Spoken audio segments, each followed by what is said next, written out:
প্রিয় বন্ধুরা আমার, আজকে আমি আপনাদের সাথে এই ভিডিওর মাধ্যমে একটি মত প্রকাশ করব। আপনারা A to Z এই ভিডিওটা দেখার পরে একটা গঠনমূলক কমেন্ট করবেন। আপনার এই কমেন্ট আমার এই ভিডিও ফেসবুক কর্তৃপক্ষের কাছে অবশ্যই পৌঁছাইবে। আমি এর আগেও একটি ভিডিও করেছিলাম ফেসবুকের টার্গেট নিয়ে, ওটা কিন্তু করার পরে ফেসবুক তারপরের দিনেই আমার প্রোফাইল থেকে ওটা উঠায় নিছিল।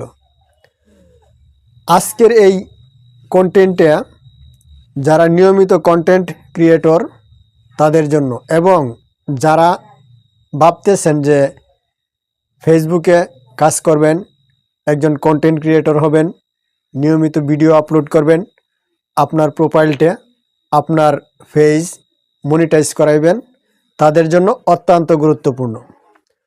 যারা কন্টেন্ট ক্রিয়েটর হতে চান, যাদের পেজ এবং প্রোফাইল মনিটাইজ করাইতে চান, তাদের জন্য আজকের এই ভিডিওটি অত্যন্ত গুরুত্বপূর্ণ। আপনি কাজ করলেন, আমি কাজ করলাম, প্রত্যেকটা জিনিসের একটা সিস্টেম আছে, কিন্তু ফেসবুকের সিস্টেমগুলি আগের চেয়েও ডেভেলপ হচ্ছে, কিন্তু একটা বিষয়ে গাফলা এখনও কিছুটা রয়ে গেছে। যেমন মনে করেন একটা পেজ মনিটাইজ পাইল, তারপরে কোনো একটা ইস্যু ওই পেজটাকে দেখায়, ওই প্রোফাইলটাকে দেখায় ওটা ডাউন করে দেয়, ঠিক আছে, আর্নিং বন্ধ করে দেয়। এই জায়গাতেই হলো আমার কথা। আপনি একজন নিয়মিত কন্টেন্ট ক্রিয়েটর, কন্টেন্ট তৈরি করছেন, একজন পরিশ্রমী মানুষ। যারা কন্টেন্ট তৈরি করে তারা কি পরিমাণ পরিশ্রম করে, যারা কন্টেন্ট ক্রিয়েটর তারাই সেটা বলতে পারবে।